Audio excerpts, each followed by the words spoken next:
Lo semua mungkin udah pada tahu, klan Xiao itu dulunya bukan klan sembarangan. Mereka pernah jadi klan terkuat di antara 8 klan kuno di benua Douchi. Dan kepala klan mereka, Xiao Xuan, itu sosok yang luar biasa.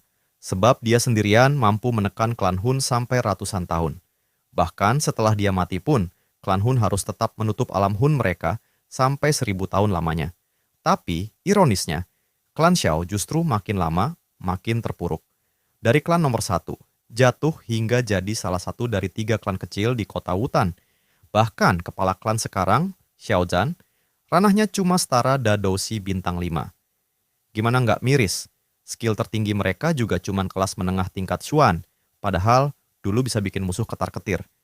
Bayangin aja, misal nggak ada Xiaoyan pas Xiao Zhan diculik, mungkin klan Xiao udah rontok tak bersisa.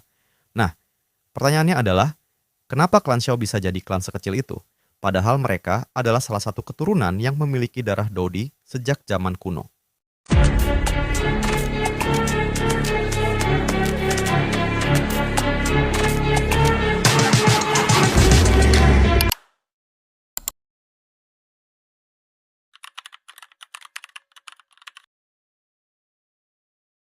Kalau kita bedah, kemunduran klan Xiao itu sebenarnya bukan karena mereka malas atau nggak punya semangat. Justru sebaliknya, mereka itu pekerja keras, kompak, dan nggak gampang nyerah. Tapi, yang kurang dari mereka itu adalah resource alias sumber daya, kayak teknik Dou, pil, dan metode QI. Contohnya, metode QI paling kuat dari mereka cuma bisa dipakai oleh anggota inti aja. Jadi yang lain, mau tak mau, yang nggak bisa berkembang. Sejujurnya, mereka bukannya nggak mau berbagi metode QI ke semua anggota klan, tapi kalau dibagi, resikonya bisa bocor keluar, dan kalau bocor, bisa jadi bencana buat mereka. Jadi ya, mereka cuma bisa stuck di situ-situ aja. Nah, dari sinilah klan Gu mulai kelihatan belangnya.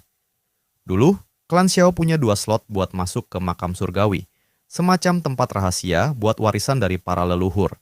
Slot ini awalnya punya Xiao Xuan, tapi dia meminjamkannya ke klan Gu selama 1000 tahun.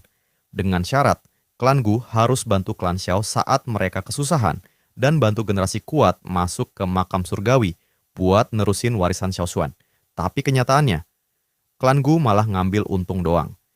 Slot itu mereka pakai selama 1000 tahun untuk menghasilkan puluhan douzun, tapi mereka nggak ngasih apapun ke klan Xiao. Bahkan malah nyuruh Xun Er, anak kepala klan Gu, buat nyolong batu giok kuno peninggalan Kaisar Tushe dari klan Xiao.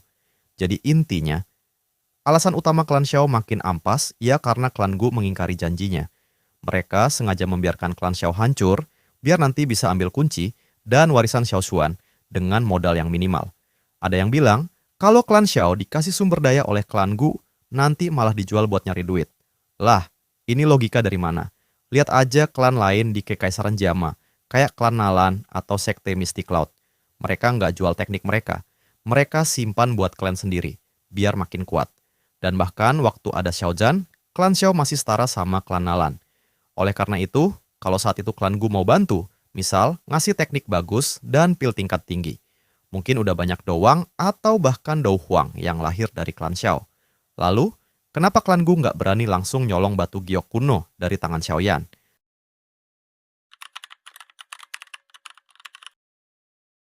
Sejak zaman kuno, cuma sedikit orang yang berhasil nerobos ke ranah Dodi.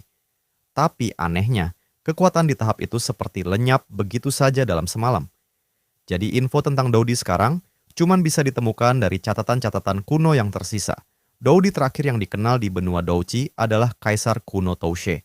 Tubuh aslinya adalah api surgawi peringkat 1, dan dia ngasih nama dirinya sendiri sebagai Kaisar Api, karena berhasil menyerap semua api surgawi dan menggabungkan roh-rohnya menjadi satu. Lalu, setelah Kaisar kuno Toushe menghilang, dia ninggalin tempat rahasia bernama Dodi Cave Mansion di ruang hampa. Tempat ini jadi salah satu peninggalan Dodi yang paling utuh dan katanya berisi originci dan pil tingkat kaisar, yaitu 2 hal penting yang bisa bantu seseorang nerobos ke ranah Dodi. Nah, kuncinya buat masuk ke sana adalah giok kuno Tushe, yang tak lain adalah item penting yang mewakili seluruh plot BTTH, termasuk pemicu perang yang akan datang. Karena siapapun yang coba rebut pak satu batu, bisa jadi akan diserbu oleh 6 klan kuno lain. Jadi bukan cuma klan Gu, 5 klan lain juga punya kepentingan buat jaga Xiaoyan biar kunci itu tetap aman. Hingga ada seseorang dari mereka yang mencapai ranah Dosheng bintang 9, baru mereka bisa manfaatin kunci itu.